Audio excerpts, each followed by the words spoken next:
Hey everyone, now welcome again on my YouTube channel Native Knowledge of English. Friends, today we discussed about the use of at, where we use of at, when we use of at, and how we use of at and why we use of at, है ना। ये हम बातें सीखेंगे आज कि हम क्यों, कब, कहाँ और कैसे यूज ऑफ ऐड करते हैं, ऐड का इस्तेमाल करते हैं सेंटेंसेस में। ठीक है, तो बात समझिएगा कि जब कभी भी हिंदी के वाक्यों में पर शब्द का हमें बोध मिलता है तो उस पर को ट्रांसलेट करने के लिए हम प्रीपोजिशन एट का यूज करते हैं। ठीक है, पर इसमें कंडीशंस होती हैं। पर ये नहीं कि पर मिल गया तो उसको ट्रांसलेट कर दो एट से, नहीं।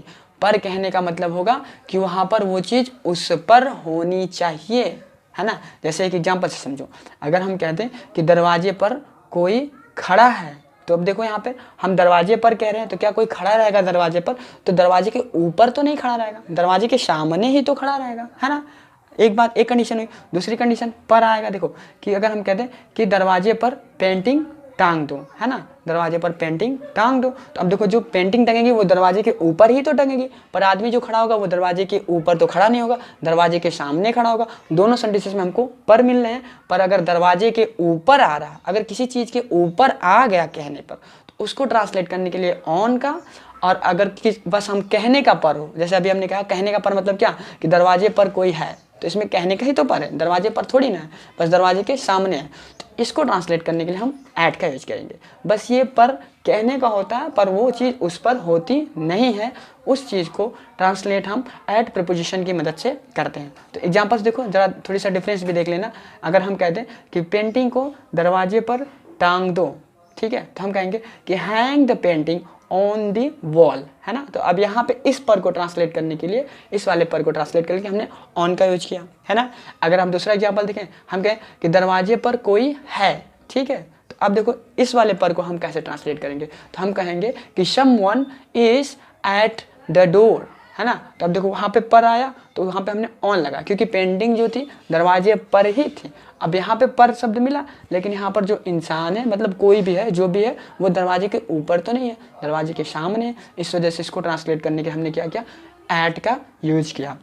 तो ऐसे ही कंडीशंस रहेंगी, बस कहने का पर होगा, पर वो चीज़ पर नहीं होती है। जैसे हम कहते हैं कि मैं बस स्टॉप पर खड़ा हूँ, ठीक है, तो देखो बस स्टॉप पर खड़ा होगा मतलब बस स्टॉप के ऊपर तो नहीं खड़ा होगे, उसके सामने बस स्टॉप पर ही जाओगे ना। तो ऐसे ट्रांसलेट करने के लिए तो कहेंगे कि I am standing at the bus stop, है ना। ठीक है, अगर कोई कह दे कि मान लो, सपोज करो, नेक्स्ट एग्जाम्पल मैं बता रहा हूँ, सपोज करो कि तुम कोचिंग पर हो और किसी का फ़ोन आ गया कि हाँ बेटा कहाँ हो, तो तुम कहो कि मम्मी मैं कोचिंग पर हूँ। तो इसका ट्रांसलेशन होगा कि I am at the tuition और कोचिंग होगा। ठीक है, तो अब देखो यहाँ पर कोचिंग पर तुम कह रहे हो, तो इसका जरूरी थोड़ी ना कि तुम कोचिंग के ऊपर ही पढ़ो, कोचिंग नीचे भी चलती है। तो बस कहने का पर है, पर यहाँ पे पर नहीं है ना। तो समझ में आ रहा होगा मेरे ख्याल से, ठीक है, अंडरस्टैंड। अब नेक्स्ट एग्जाम्पल बात करें हम, अगर कि पर को हम किसी और तरीके से कैसे यूज करते हैं ना, और कौन सी कंडीशंस आती हैं जिसके लिए हम ऐड का यूज करते हैं, उसको हम देखते हैं। अब देखना, ऐड का प्रयोग हम किसी पॉइंट के लिए करते हैं। जैसे हम कहते हैं कि एट द कॉर्नर, तो ये देखो in the house at the corner, ऐसा हो सकता है ना कि किसी छोटे स्थान के लिए या फिर किसी कंपेयर के लिए हम कर रहे हैं। तो इन द अरे एट द कॉर्नर, ठीक है, एट द बस स्टॉप, है ना, at the page, at the door, at the end of the road street, ठीक है। तो इन सब के लिए किसी पॉइंट को बताने के लिए हम क्या करते हैं, एट का यूज करते हैं। पर ये कंडीशंस याद रहनी चाहिए कि वो चीज़ बस कहने का पर होती है, पर उस पर होती नहीं है। ठीक है, लेट्स सी एग्जांपल। राम तुम्हारा बस स्टॉप पर इंतजार कर रहा है, ठीक है। इसको हम ट्रांसलेट करेंगे, कहेंगे Ram is waiting for you at the bus stop, ठीक है। अब देखो यहाँ पर आया, इसको हमने ट्रांसलेट कैसे किया, ऐट लगा करके, है ना। ठीक है, नेक्स्ट एग्जाम्पल में बात करूं तो कह दे कि तुम कोचिंग कब पहुंचोगे, है ना, तुम कोचिंग पर कब पहुंचोगे, या फिर कह दो तुम स्कूल पर कब पहुंचोगे, या फिर तुम स्कूल कब पहुंचोगे।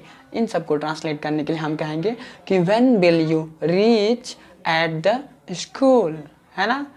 ठीक है, पॉइंट समझ में आ रही है। अब अगली पॉइंट हमारी है, अगली पॉइंट ये है कि ऐड का प्रयोग हम स्थिर अवस्था के लिए भी करते हैं। जैसे मैं कह दूँ कि मेरी बहन घर पर है, तो देखो बहन घर पर है, और स्थिर अवस्था मतलब क्या, रुकी हुई पोजीशन है ना, तो कहेंगे my sister is at the home. Okay. At का प्रयोग छोटे स्थान हेतु भी किया जाता है। जैसे किसी बड़ी चीज़ की तुलना में अगर कोई छोटी चीज़ आती है तो उस छोटी चीज़ को बताने के लिए हम एट का यूज करते हैं, और बड़ी चीज़ के बताने के लिए हम इन का यूज करते हैं। जैसे हम कहते हैं कि आई लिव एट बंसी बाजार इन आजमगढ़, तो जो मेरा डिस्ट्रिक्ट है वो आजमगढ़ है, और जो मेरा गांव का नाम है वो बंसी बाजार है। तो ज़िले के मुकाबले मेरा गांव छोटा है, तो छोटे प्लेस को बताने के लिए हम एट का यूज करते हैं। ठीक है।